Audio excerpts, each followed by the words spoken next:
Good morning बच्चों। आज हम लोग सम संख्याएं और विषम संख्याएं सीखेंगे। आप लोगों ने देखा होगा कि अधिकांश दो लोग आपस में बहुत अच्छे दोस्त होते हैं। आपके भी कई दोस्त होंगे। इसी प्रकार जैसे लड़कियां कानों की बाली पहनती तो हमेशा दो बालियां पहनती जोड़ी में। आपकी चप्पल रहती तो हमेशा चप्पल कैसे रहती, जोड़ी में, दो रहते। तो उसी प्रकार जहां पर भी जोड़ी बने वो कैसी संख्या होती, सम संख्या।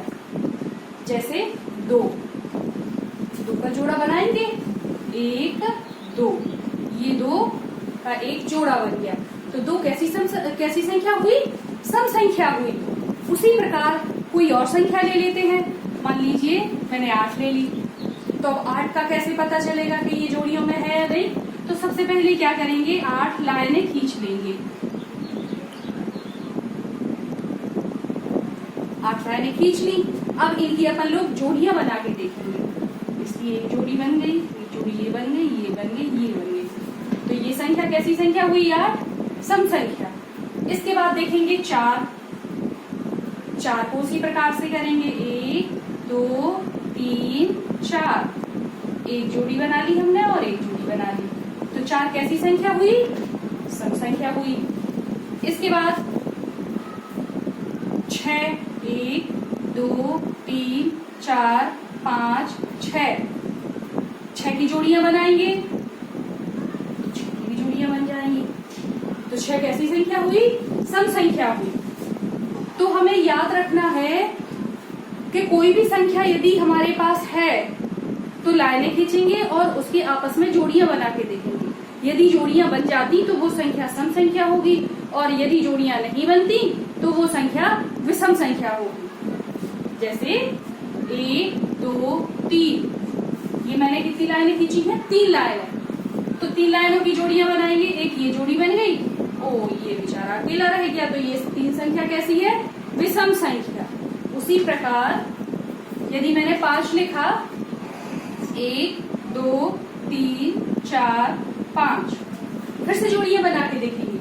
तो इसकी जोड़ी बना ली, ये बन गई जोड़ी, और ये खाली रह गया, मतलब इसका कोई साथी नहीं। तो 5 कैसी संख्या है, विषम संख्या। तो आया समझ में कि किस प्रकार हमें सम संख्या ढूंढना है और किस प्रकार विषम संख्या का पता लगाना है। तो चलिए, सम संख्याएं कौन सी सम संख्याएं हुई, 0 2 4 6 8। और विषम संख्याएं कौन सी होंगी, विषम संख्याएं होंगी 1 3 5 7 और 9। अब आपने छोटी छोटी संख्याएं तो देख ली। अब यदि कोई बड़ी सी संख्या हमें मिल जाए, मान लो संख्या मिली 58 तो इसमें कैसे पता लगाएंगे। इस तरफ तो ये दहाई के स्थान पर विषम संख्या है और इकाई के स्थान पर कैसी है, सम संख्या। तो किस प्रकार पता लगाएंगे, तो इसका एक नियम है कि इकाई के स्थान पर यदि कोई संख्या सम संख्या होती है तो वो पूरी संख्या सम संख्या कहलाएगी। और यदि 85 होता तो ये इकाई के स्थान पर कौन सी संख्या है, 5।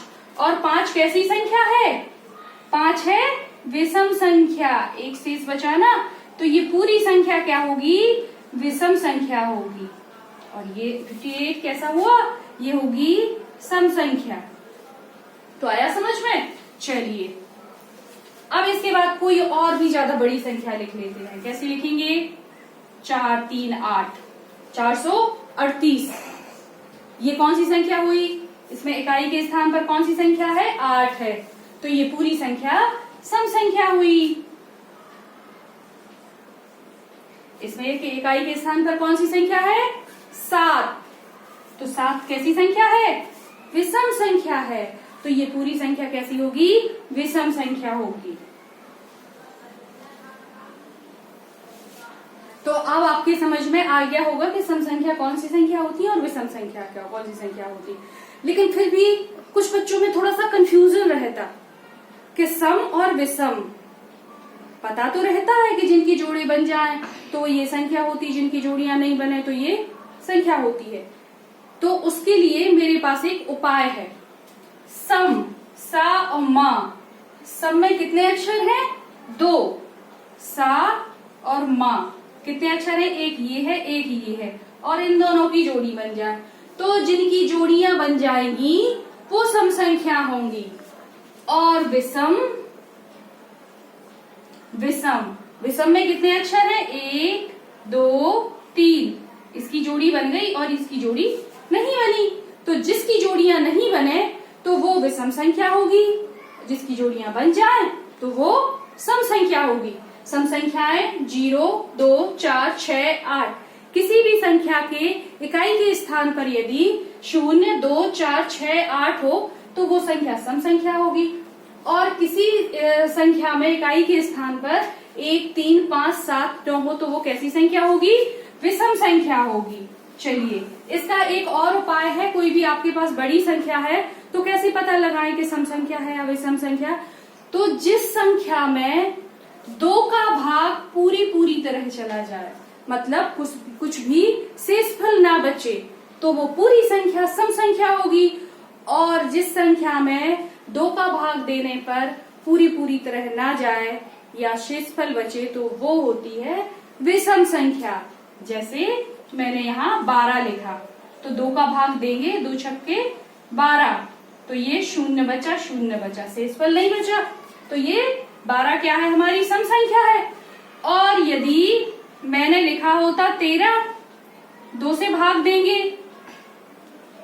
तो 1 शेषफल बचता है, तो ये क्या कौन सी संख्या होगी? विषम संख्या।